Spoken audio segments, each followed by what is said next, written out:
வாழ்க்கைக்கான வார்த்தை என்ற இந்த வலை ஒளிபரப்பிற்கு உங்களை வரவேற்கிறோம். இது ஆதியாகமம் முதல் வெளிப்படுத்துதல் வரை முழு வேதாகமத்தையும் உள்ளடக்கிய ஒரு தினசரி தியானமாகும். என்னாகமம் 12ஆம் அதிகாரத்தில் மிரியாமும் ஆரோனும் மோசேயை எதிர்த்ததை குறித்து நாம் வாசிக்கின்றோம்.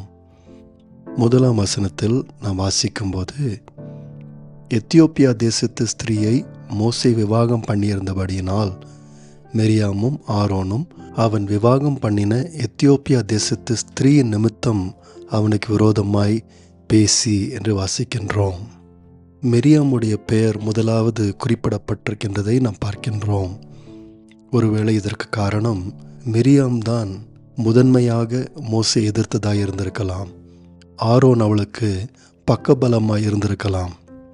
எப்படியோ 2 பேரும் எத்தியோப்பியா தேசத்து ஸ்திரீயை மோசே விவாகம் பண்ணியிருந்தபடியினால் எதிர்த்ததாக நாம் பார்க்கின்றோம். இந்த மனைவியானவள் ஒருவேளை மீதியானிலிருந்து வந்த சிப்போராவாய் இருக்கலாம். இல்லாவிட்டால் மோசேயின் மனைவியை பற்றிதான உண்மையான விஷயம் என்ன என்று இங்கு சொல்லப்படவில்லை.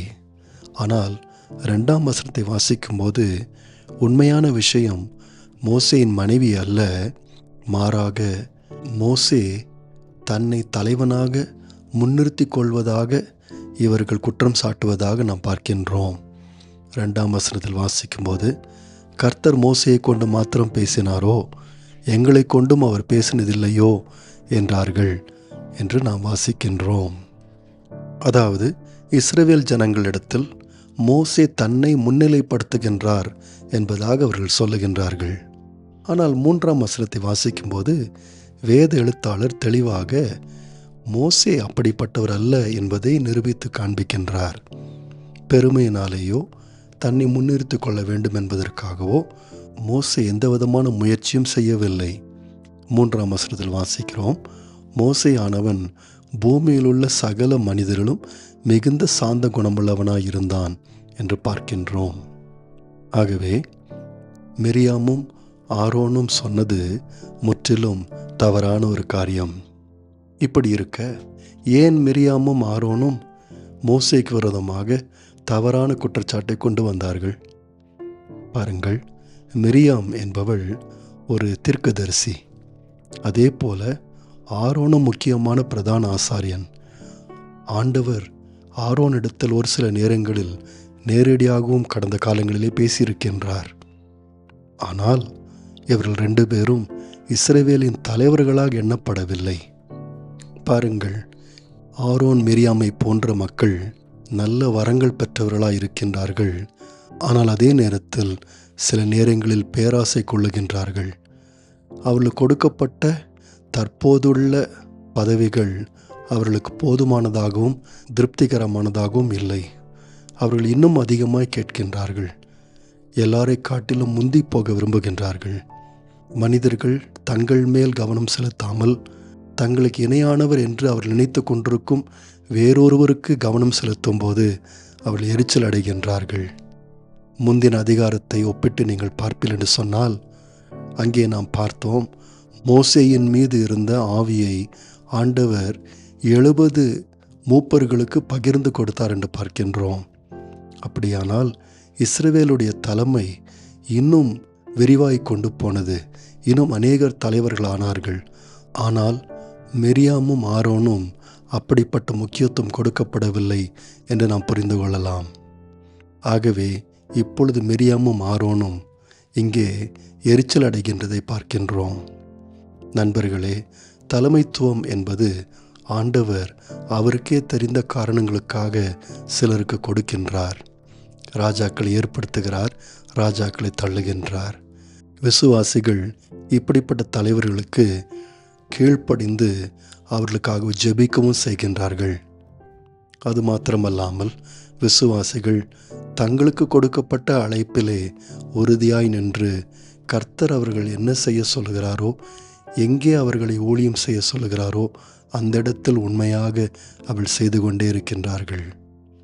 4ஆம் 5ஆம் வசனத்தில் ஆண்டவர் மிரியாமையும் ஆரோனையும் மோசேயையும் தம்முடைய கூடாரத்துக்கு அழைக்கின்றதை பார்க்கின்றோம்.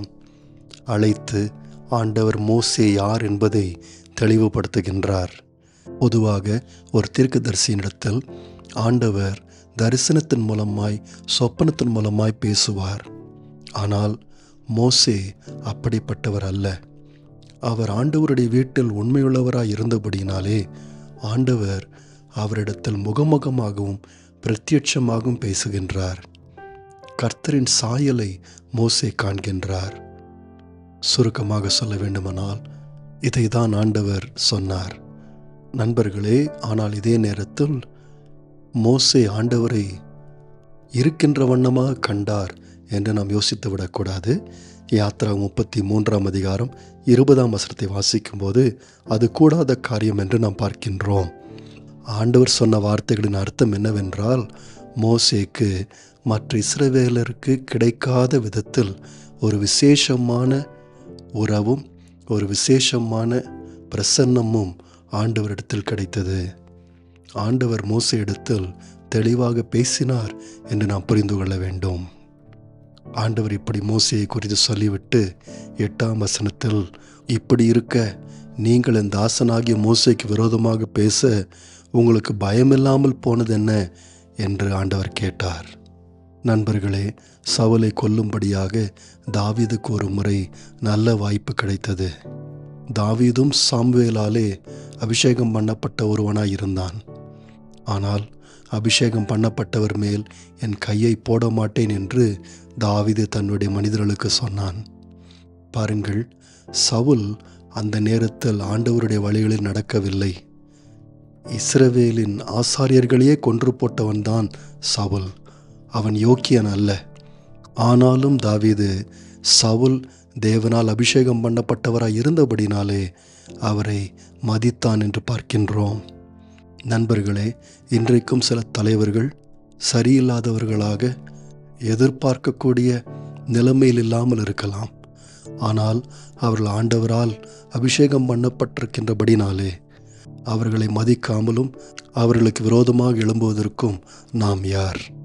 10 வாசிக்கும்போது ஆண்டவர் மிரியாமை தண்டிக்கின்றதை பார்க்கின்றோம். 10 வாசிக்கின்றோம், மேகம் கூடாரத்தை விட்டு நீங்கி போயிற்று, மிரியாம் உறைந்த மலையின் வெண்மை போன்ற குஷ்டரோகியானாள். ஆரோன் மிரியாமை பார்த்தபோது அவள் குஷ்டரோகியாய் இருக்க கண்டான். 2 நாளாகமும் 26 அதிகாரம் 16 வாசிக்கும்போது இதே போன்ற ஒரு சம்பவம் நடைபெற்றதை நாம் பார்க்கின்றோம். அங்கே உசியா என்ற ராஜா மிகவும் வல்லமையுள்ளவனாய் இருந்தான். அதனாலே அவன் பெருமை அடைந்தவனாக இருந்தான். இந்த பெருமை நிமித்தமாக ஒரு நாள் ஆண்டோடைய ஆலயத்துக்குள் பிரவேசித்து தூபத்தை காட்டுவேன் என்று சொன்னான். அசரியா என்கின்ற ஒரு ஆசாரியன் அங்கே இருந்தான். அவனும் 80 ஆசாரியர்களும் உசியாவை தடுத்து நிறுத்தினர். இது உம்முடைய வேலை அல்ல, இது ஆசாரியர்களுடைய வேலை, இப்பொழுதே ஆலயத்தை விட்டு வெளியே போகும் என்று சொன்னார்கள். ஆனால் உசியாவோ கோபம் அடைந்து ஆண்டவருக்கு தூபம் செலுத்த முற்பட்டான். அப்பொழுது அவன் உச்சந்தலையிலிருந்து குஷ்டரோகம் அவனை தாக்கினதை நாம் வாசிக்கின்றோம்.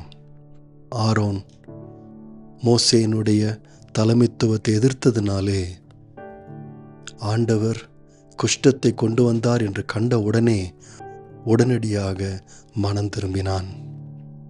11 வாசிக்கும்போது ஆரோன் மோசேயை பார்த்து, ஆ என் ஆண்டவனே என்று கூப்பிட்டான். ஆண்டவரால் ஏற்படுத்தப்பட்ட தலைமைத்துவத்தை உடனடியாக அங்கீகரித்தான். தொடர்ந்து 11 நாங்கள் புத்தீனமாய் செய்த இந்த பாவத்தை எங்கள் மேல் சுமத்தாதிரும் என்று சொன்னான். ஆனாலும் ஆண்டவர் மிரியாம் 7 நாட்கள் பாளையத்தை விட்டு வெளியே இருக்க வேண்டும், பின்புதான் திரும்பி வர முடியும் என்று சொன்னார். பாருங்கள், இந்த 1 வார காலம் மிரியாமுக்கு தன்னைத்தானே பரிசோதித்து பார்க்க, தன்னைத்தானே சுத்திகரித்து கொள்ளுகின்ற நேரமாய் அமைந்திருக்கும்.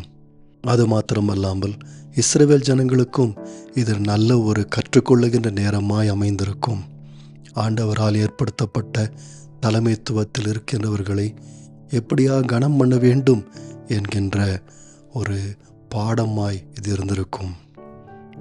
கடைசியாக இங்கே மோசேயை குறித்து நாம் ஒரு நல்ல மாதிரியை நாம் பார்க்கின்றோம். நம்மையும் ஒருவேளை சிலர் எதிர்க்கும் போது மோசேயைப் போல அமைதியாயிருந்து தேவன் பேசும்படியாக காத்திருப்பது நல்லது. நேயர்களே, இந்நிகழ்ச்சியை கேட்டதற்காய் நன்றி. மீண்டும் ஒரு புதிய அத்தியாயத்துடன் வாழ்க்கைக்கான வார்த்தையில் நாளை சந்திப்போம்.